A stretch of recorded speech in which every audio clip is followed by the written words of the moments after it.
Hello my dear friends, moon చంద్రుడు ఈ యొక్క యూనివర్స్ కు సంబంధించినటువంటి లాస్ట్ టాపిక్ ఒకసారి మనం చూద్దాం. ఇందులో చంద్రుడు తనకు సంబంధించినటువంటి వివిధ రకాలైన ఆకారాలు మనకు కనిపిస్తాయి. ఆకారాలు ఏంటనేది మనం చూస్తే సరిపోతుంది. ఇక్కడ చూడండి, ఒకటేమో బ్లూ మూన్, రెండవది న్యూ మూన్, ఇక్కడ super moon and full moon. దీంతో పాటు ఇక్కడ మైక్రో మూన్ కూడా కనిపిస్తుంది. మైక్రో మూన్ అనేసి అంటాం. మొత్తం ఎన్ని ఉన్నాయంటే 5 ఉంటాయి, చూసుకోండి. వీటి మీద ఇంతకుముందు చాలాసార్లు ఎగ్జామినేషన్లు అడిగాడు, చాలాసార్లు అడిగాడు. అలా వచ్చినటువంటి వాటిలలో న్యూ మూన్ అంటే ఏంటి అనేది అడిగాడు, ఫుల్ మూన్ అంటే ఏంటి అని కూడా అడిగాడు.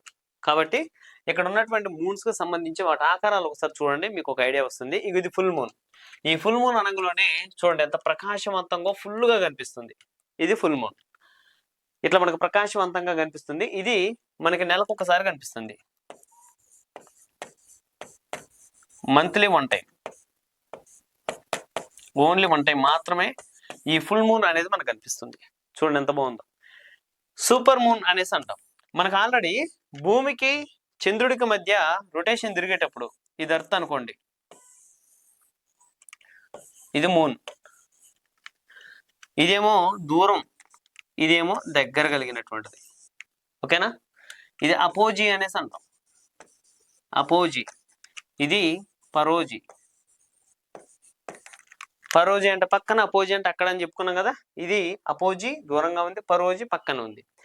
ఎప్పుడైతే భూమికి చంద్రుడికి మధ్య అతి తక్కువ దూరం కలిగినటువంటి అపోజీ టైంలో చంద్రుడు కనిపించాల్సిన దానికంటే ఒక 30% ఎక్కువ ప్రకాశవంతంగాను, 14% పెద్దగాను కనిపించేటువంటి దానిని మనం ఏమంటామంటే సూపర్ మూన్ అనేసి అంటాం. ఇంక ఇక్కడ కనిపించేది సూపర్ మూన్. సూపర్ మూన్ చూసుకోండి, ఇది సూపర్ మూన్. చూసారు కదా, సూపర్ మూన్ అంటే ఎంత పెద్దగా కనిపిస్తుందో, 14% ఎక్కువ పెద్దగా కనిపిస్తుంది. సాధారణమైనటువంటి మూన్ అగోది, ఆ మూన్. ఇది ఎంత పెద్దగా కనిపిస్తుందో చూడండి, ఇది సూపర్ మూన్ అన్నమాట. దానికంటే మనకి 14% పెద్దగా, 30% ప్రకాశవంతంగా కనిపిస్తుంది. ఇది సూపర్ మూన్. ఇది పెరోజీ సమయంలో సంభవించేటువంటిది. ఇక ఇది మైక్రోమూన్ అనేటువంటిది ఇటు పక్క చూసుకోండి. మైక్రోమూన్ ఇది దూరంగా ఉన్నప్పుడు, భూమికి చంద్రుడికి మధ్య దూరం ఎక్కువగా ఉన్నప్పుడు కనిపించేటువంటిది, ఇది మైక్రోమూన్ అనేసి అంటాం. ఇది అపోజీ సమయంలో కనిపిస్తుంది. అపోజీ సమయంలో కనిపించేది మైక్రోమూన్. మైక్రోమూన్ అనేసి అంటాం. మైక్రోమూన్ అనేదేమో అపోజీ సమయంలో కనిపిస్తుంది, సూపర్ మూన్ అనేదేమో పెరోజీ టైంలో కనిపిస్తుంది.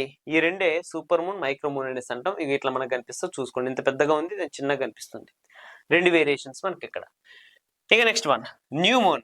న్యూ మూన్ అంటే దీన్ని అమావాస్య చంద్రుడు అనేసి అంట. అమావాస్య చంద్రుడు తొలి నెలలో తొలిగా వచ్చేటువంటి అమావాస్య తర్వాత వచ్చేటువంటి చంద్రుడు ఏదైతే ఉంటుందో ఆ చంద్రుడిని మనం ఇక్కడ చూపిస్తాం. చూసుకోండి, ఇది సాధారణంగా చంద్రుడు.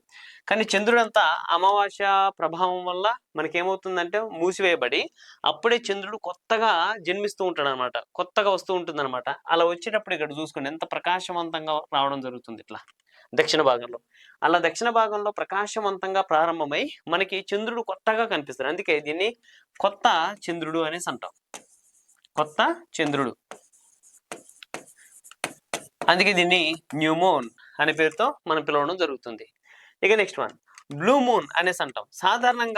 సాధారణ సంవత్సరంలో 4 టైమ్స్ మనకి ఈ యొక్క పున్నమి చంద్రుడు కనిపిస్తే అందులో థర్డ్ వన్ అనమాట. ఇది థర్డ్ది. ఈ థర్డ్ది మనకి ఏమవుతుంది అనేసి అంటే కొంత బ్లూ కలర్ లో ఫర్దర్ గా ఈ దక్షిణ భాగం మొత్తం కూడా ఏమవుతుంది అనేసి అంటే నలుపు రంగులోకి మార్చబడుతుంది. గుర్తుపెట్టుకోండి, ఇది బ్లూ మూన్.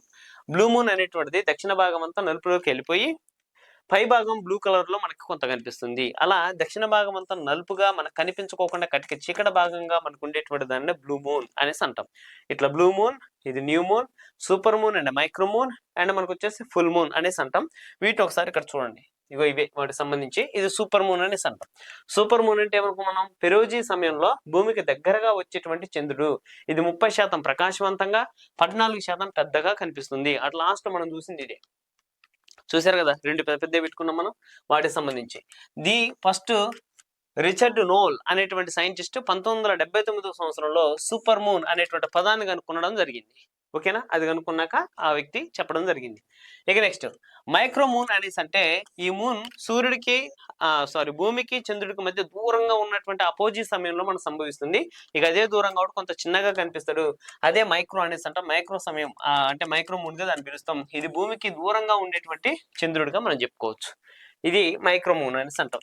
ఇక ఫుల్ మూన్ సూర్యుడికి చంద్రుడికి మధ్య భూమి ఉంటుంది అనమాట.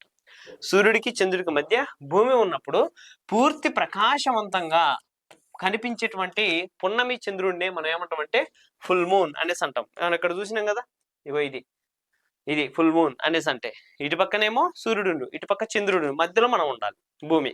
ఈ భూమి ఉన్నప్పుడు ఏ యొక్క పౌర్ణమిలో ప్రకాశవంతంగా పెద్దగా కనిపిస్తుందో దానిని ఫుల్ మూన్ అని చెప్పడం జరిగింది. మంత్లీ 1 టైం మాత్రమే ఇది మనకు సంభవిస్తుంది. మంత్లీ 1 టైం మాత్రమే అది కనిపిస్తుంది, గుర్తుపెట్టుకోవాలి అది.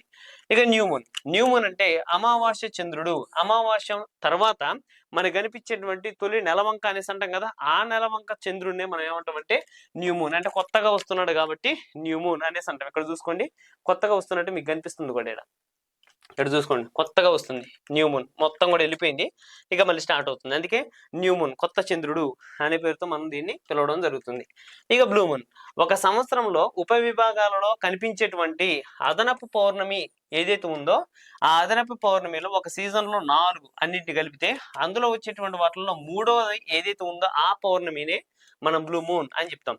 ఈ బ్లూ మూన్ ఎలా గుర్తుపడతాం, అది 3వదని ఎలా మనకి ఐడియా వస్తుంది అనేసి అంటే, మనకి ఈ చంద్రుడు అనేటువంటి వాడు ఎలా ఉంటే ఇందులో మనకి ఈ దక్షిణ భాగం అంతా కూడా నలుపు రంగులో ఉంటుంది, ఫుల్ డార్క్ గా ఉంటుంది. గుర్తుపెట్టుకోవాల్సింది అంతేగా, ఫుల్ డార్క్ గా ఉంటుంది. ఇది కొంత బ్లూ కలర్ లో కనిపిస్తుంది, ఇది ఫుల్ డార్క్ గా ఉంటుంది, బ్లూ కలర్ లో కనిపిస్తుంది. దీన్ని బ్లూ మూన్ అనేసి అంటాం. అదే న్యూ మూన్ అయితే న్యూ మూన్ కి అదే కింద భాగంలో ఫుల్ వైట్ గా మనకి ఏమవుతుంది అనేసి అంటే ప్రకాశవంతంగా కనిపిస్తుంది, మిగిలినంతా డార్క్నెస్ లో ఉంటుంది. ఆ రెండింటి మధ్య వేరియేషన్ చూసుకోండి. అలా మనకి ఏంటనేసి అంటే చంద్రుడి యొక్క ఏమంటాం వాటిని కళలు అనేసి అంటాం వీటిని. అంటే మామూలుగా చాలా ఉంటాయి, ఇది ఇంపార్టెన్స్ కి సంబంధించినటువంటి వివిధ రకాలైనటువంటి భావనలు ఇవి గుర్తుపెట్టుకోండి. ఇది చంద్రుడికి సంబంధించి. దీంతో మనకి ఏమైంది అనేసి అంటే ద యూనివర్స్, విశ్వము అనేటువంటి టాపిక్ ఫుల్ ప్లెడ్జ్డ్ గా కంప్లీట్ చేయడం జరిగింది. ఇక నెక్స్ట్ సెకండ్ టాపిక్ లోకి వెళ్ళిపోదాం. Thank you.